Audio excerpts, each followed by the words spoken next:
दोस्त होना भी जरूरी है। यार राहुल, कैसे हो? चलो कहीं घूमने चलते हैं। हाँ ठीक है। कहाँ चलेंगे? कहीं पहाड़ों पर? अच्छा आइडिया है। ठीक है, मैं बस की टिकट बुक करवा देता हूँ और अच्छा सा होटल भी देख लेता हूँ। ठीक है भाई, लेकिन जल्दी करो। लाइफ में इतना स्ट्रेस हो गया है कि कुछ दिन का रेस्ट तो बहुत जरूरी बन गया है। राज का शाम को फोन आता है राहुल के पास। राहुल, मैंने टिकट बुक करवा दिया है। आज शाम की ही बस है। जल्दी से सामान पैक कर लो। ठीक है, सामान तो मैंने पहले ही पैक कर लिया है। अब तो बस शाम का इंतजार है, जब हम बस पकड़ेंगे और निकल पड़ेंगे धर्मशाला की ओर। शाम को दोनों दोस्त बस स्टॉप पर मिलते हैं और फिर वहाँ से निकल पड़ते हैं शिमला की ओर। सुबह होते होते ये दोनों दोस्त शिमला पहुँच गए, जहाँ ये होटल पहुँचे और वहाँ से निकल पड़े पहाड़ों पर घूमने। राज, यहाँ पहाड़ों पर कितना सुकून है ना। दूर दूर तक सिर्फ और सिर्फ पहाड़ ही है, और घूमने आए लोग भी यहाँ कितनी मस्ती कर रहे हैं। हाँ भाई, ये तो है। चलो कुछ खा ले।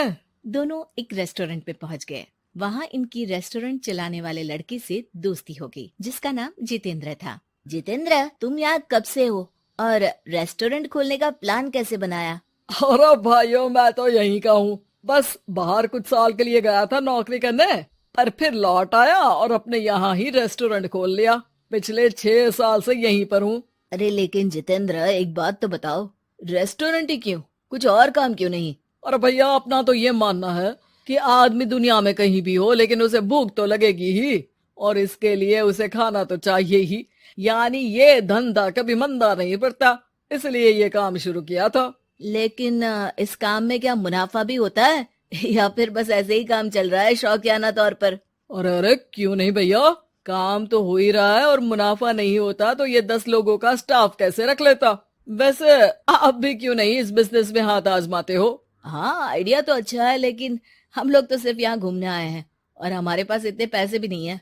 और अब पैसों की चिंता क्यों करते हो? सिर्फ 5 लाख रुपए लगाकर भी आप काम शुरू कर सकते हो। अच्छा, वो कैसे?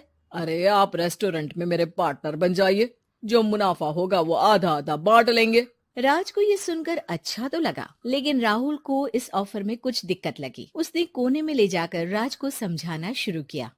अरे राज, पागल मत बन। हम सिर्फ यहाँ घूमने आए हैं, ये ऑफर के चक्कर में क्यों पड़ रहे हो?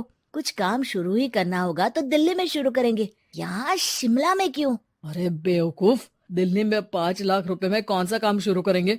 यहाँ शिमला में इतने कम पैसों में काम शुरू कर लेंगे और 1 साल में मुनाफा लेकर वापस भी चले जाएंगे। ओहो, अरे भाई, तुम्हें जो करना है करो, लेकिन मैं इस बिजनेस में तुम्हारा साथ नहीं दे सकता।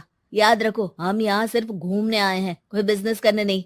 और इस जितेंद्र पर वैसे भी मुझे ज्यादा भरोसा नहीं हो रहा है। अरे तुम्हारी यही तो दिक्कत है, तुम्हें किसी पर भी भरोसा नहीं होता, लेकिन मुझे तो है। मुझे पता है कि इतने कम पैसों में मुझे जितेंद्र अपना बिजनेस पार्टनर बना रहा है। अरे लेकिन क्या गारंटी है कि पैसे लेने के बाद जितेंद्र तुम्हें बेवकूफ नहीं बनाएगा? अरे मुझे तो है, मैं कुछ नहीं जानता। मुझे सिर्फ ये पता है कि जितेंद्र मेरे बारे में ज्यादा ना जानते हुए भी मुझ पर कितना भरोसा कर रहा है। मुझे तो लग रहा है कि इसके पीछे उसकी मंशा ठीक नहीं है। बाकी तुम्हें जो ठीक लगे वो करो। मैं तो आज शाम की ही बस से वापस जा रहा हूँ। ठीक है, तुम चले जाओ, लेकिन याद रखना कि आज के बाद मुझसे कभी बात करने की कोशिश मत करना। राहुल गुस्से में वहाँ से चला जाता है। दूसरी ओर राज और जितेंद्र साथ में मिलकर काम करने लगे। राज ने अपने घर से 5 लाख रुपए ये कहकर लिए कि जल्द ही वो 2 गुने पैसे कमाकर 6 महीनों में लौटा देगा। कुछ दिनों बाद, भाई जितेंद्र, तुमने 5 लाख रुपए तो ले लिया है, लेकिन काम में बहुत तेजी नहीं दिख रही है।